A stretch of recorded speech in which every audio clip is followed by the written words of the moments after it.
ওসমানীয়রা Constantinople বিজয় করায় ক্রোধান্বিত হয়ে ওঠে পোপ, আলবেনিয়ার ইস্কেন্দার বে, ওয়ালাসিয়া, মরিয়া, সার্বিয়া এবং বসনিয়ার শাসকরা। তারা ওসমানীয়দের বিরুদ্ধে একটি কঠিন ক্রুসেডের প্রচেষ্টা করে।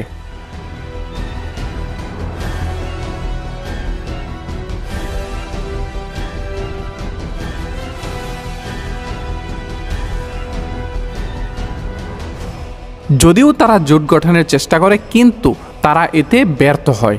জোট গঠনে ব্যর্থ হয়ে উল্লেখিত শাসকদের প্রায় সবাই সুলতান দ্বিতীয় মেহমেদকে কনস্টান্টিনোপল বিজয় করায় অভিনন্দন জানায়।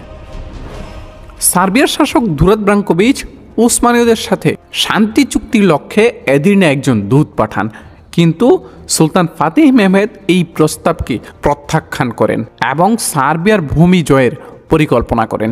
সুলতান ফাতিহ মেহমেদের এই সিদ্ধান্তে তেমন কোনো প্রতিক্রিয়াই দেখাননি দুরাদ ব্রাঙ্কোভিচ।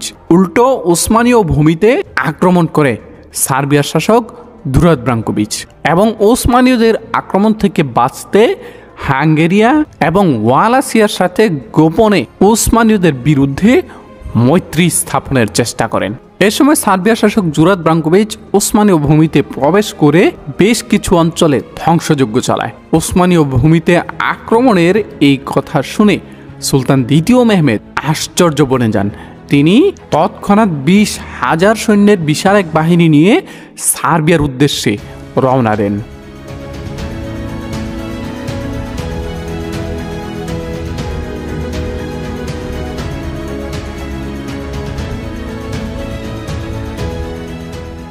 সার্বিয়ার শাসক ব্রাঙ্কোভিচ যখন জানতে পারেন ওসমানীয়রা সার্বিয়ার দিকে ধেয়ে আসছে, তিনি ধারণা করেছিলেন ওসমানীয়রা হয়তো সেমিন্দিরি শহরে আসবে, আর তাই সার্বিয়ার সকল ধন সম্পদ সিব্রিহিসারে রেখে তিনি হাঙ্গেরিয়ায় পালিয়ে যান। দুরাদ ব্রাঙ্কোভিচ হাঙ্গেরিয়ায় গিয়ে ওসমানীদের চিরশত্রু হুনিয়াদিয়ানুসের সাথে ওসমানীদের বিরুদ্ধে যুদ্ধ পরিকল্পনা শুরু করেন।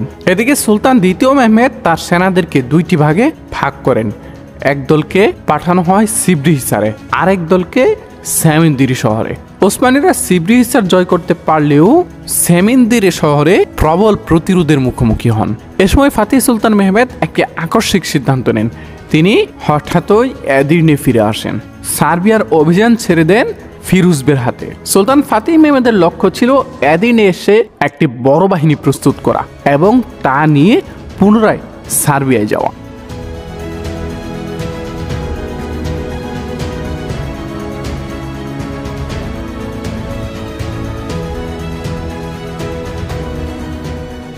এদিকে হুনিয়াদিয়ানুস সার্বিয়া এবং হাঙ্গেরিয়ার সেনাদেরকে একত্রিত করে সার্বিয়ায় থাকা ওসমানীয় সেনাবাহিনীর উপর আক্রমণ করেন। এই লড়াইয়ে ওসমানীয়রা খারাপভাবে পরাজিত হয়। হুনিয়াদিয়ানুস বেশ কিছু অঞ্চল জয় করে সার্বিয়ার অধীনে ফেরত নিয়ে নেন। এ সময় এই এলাকায় অসংখ্য নিরপরাধ মানুষকে ভয়ঙ্করভাবে হত্যা করে হুনিয়াদিয়ানুস।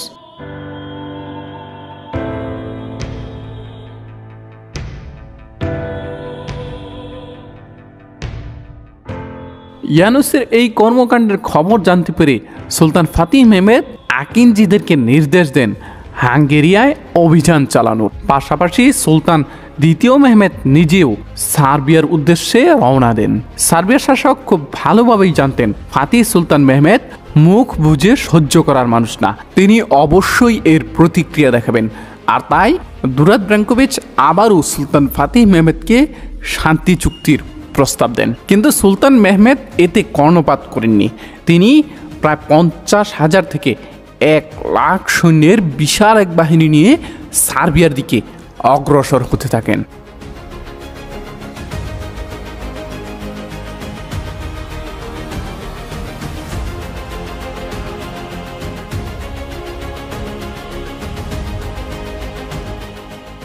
সুলতান ফাতিহ মেহমেদের লক্ষ্য ছিল বেলগ্রেড জয় করা। বেলগ্রেড শহরটি ছিল চতুর্দিক দিয়ে প্রাচীর দিয়ে ঘেরা। সুলতান মেহমেদ বেলগ্রেডে পৌঁছে প্রাচীরের সামনে কামান স্থাপন করার নির্দেশ দেন। অতঃপর সুলতান দ্বিতীয় মেহমেদ নির্দেশ দেন প্রাচীরে কামান দিয়ে গোলা নিক্ষেপ করার।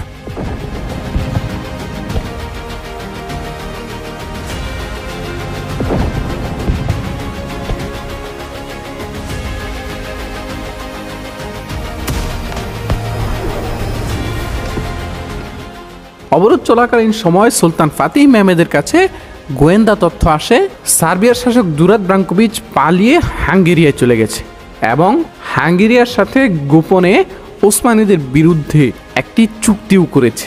আর তাই হাঙ্গেরিয়া ওসমানীদের বিরুদ্ধে যুদ্ধের জন্য প্রস্তুতি নেওয়া শুরু করেছে। পাশাপাশি পোপও 60,000 সৈন্যের বিশাল একটি বাহিনী ব্যবস্থা করে ওসমানীদের বিরুদ্ধে হুনিয়াদিয়ানুসের কাছে পাঠান। টানা আক্রমণের পর বেলগ্রেড প্রায় পতনের কাছাকাছি চলে আসে, কিন্তু তখনই ক্রুসেডাররা বিশাল এক বাহিনী নিয়ে ওসমানীয়দের বিপরীত দিকে এসে উপস্থিত হয়। এ সময় দ্রুতই পরামর্শ সভা ডাকেন সুলতান দ্বিতীয় মেহমেদ। পরামর্শ সভায় বেশ কিছু পাশা মতামত দেন বেলগ্রেড অবরোধ তুলে নিয়ে প্রথমে ক্রুসেডারদের সাথে লড়াই করার। এর বিপরীতে আবার বেশ কিছু পাশা মতামত দেন যেহেতু বেলগ্রেড প্রায় পতনের ধার প্রান্তে, সেহেতু আগে বেলগ্রেড জয় করা হোক, এরপর ক্রুসেডারদের সাথে লড়াই হোক। আর সুলতান মেহমেদও এই প্রস্তাবকেই মেনে নেন এবং বেলগ্রেডে আক্রমণ চালিয়ে যাওয়ার সিদ্ধান্ত নেন। তবে এই সিদ্ধান্ত ছিল চরম একটি ভুল সিদ্ধান্ত, যার অত্যন্ত কঠিন মূল্য দিতে হয় ওসমানীয়দের। সুলতান দ্বিতীয় মেহমেদ যত দ্রুত সম্ভব শহর জয় করতে একটি বড়সড় আক্রমণের নির্দেশ দেন। নির্দেশ পেয়ে দলে দলে ওসমানীয় সেনারা প্রাচীরের দিকে ছুটে যেতে লাগলেন।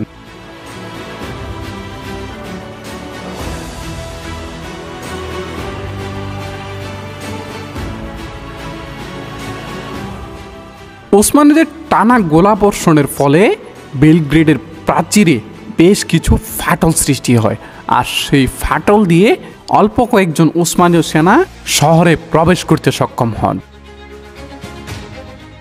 এদিকে জন হুনিয়াদির নেতৃত্বে থাকা ক্রুসেডাররা অপেক্ষায় ছিল কখন ওসমানীয় সেনারা শহরে প্রবেশ করবে।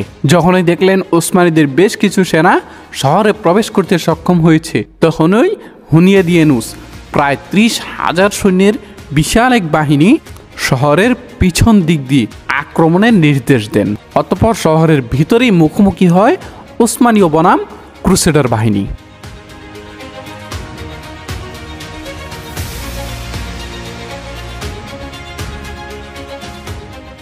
শহরে প্রবেশ করা ক্রুসেডাররা ছিল ওসমানীদের তুলনায় কয়েক শতগুণ বেশি। ধীরে ধীরে শহরে প্রবেশ করা সকল উসমানীয় সেনাকে হত্যা করে ক্রুসেডাররা। এদিকে হুনিয়াদিয়ানুসের নেতৃত্বে ক্রুসেডারদের আরেকটি বাহিনী প্রাচীরের সামনে থাকা উসমানীয় সেনাদের উপর আক্রমণ করতে এগিয়ে আসে। এ সময় শুরু হয় কঠিন লড়াই। কয়েকজন পাশা মতামত দেন অবরোধ প্রত্যাহার করার, কিন্তু সুলতান দ্বিতীয় মেহমেদ এই প্রস্তাব প্রত্যাখ্যান করেন। উল্টো পুরো বাহিনীকে নির্দেশ দেন আক্রমণে এগিয়ে যাওয়ার। অতঃপর শুরু হয় কঠিন সংঘর্ষ।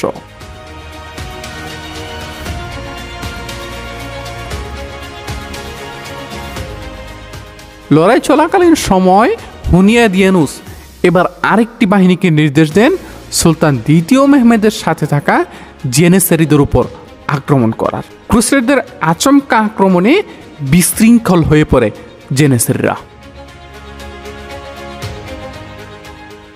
এ সময় সুলতান দ্বিতীয় মেহমেদ অত্যন্ত ক্ষুব্ধ হয়ে জেনেসারি কমান্ডার হাসান আগাকে ধমকের স্বরে বেশ কিছু কথা শোনান। সুলতান মেহমেদ রাগে লাল হয়ে ওঠেন। তিনি নিজেই এবার ক্রুসেডারদের দিকে তেড়ে যান লড়াই করতে।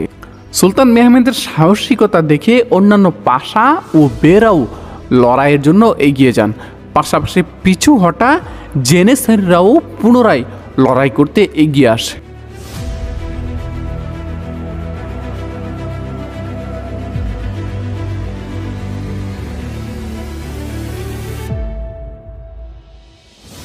সুলতান মেহমেদ এবং তার সেনাদের দুর্দান্ত লড়াইয়ে এক পর্যায়ে ক্রুসেডাররা পিছু হটতে বাধ্য হয়। তবে পরিস্থিতি ছিল খুবই খারাপ। ওসমানীয়দের শহীদের সংখ্যা ছিল প্রচুর। জেনেসারি কমান্ডার হাসান আগা এবং কারাজাবেও শাহাদাত বরণ করেন। ক্রুসেডার বাহিনীতেও হতাহতের সংখ্যা ছিল প্রচুর। হুনিয়াদিয়ানুস নিজেও গুরুতর আহত হন।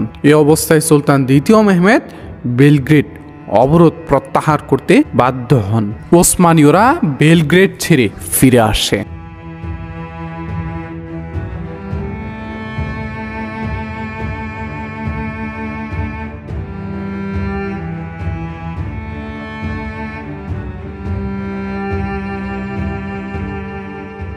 মূলত বেলগ্রেড ছিল পশ্চিম ইউরোপের দরজা সাদৃশ্য। বেলগ্রেড জয় করতে পারলে পশ্চিমের দিকে অগ্রসর হওয়া ওসমানীদের জন্য সহজ হয়ে যাবে। সেজন্যই মূলত সুলতান দ্বিতীয় মেহমেদ নিজের জীবন বাজি রেখে হলেও শেষ পর্যন্ত অনড় ছিলেন বেলগ্রেড জয় করা। একথা পশ্চিমারাও জানত।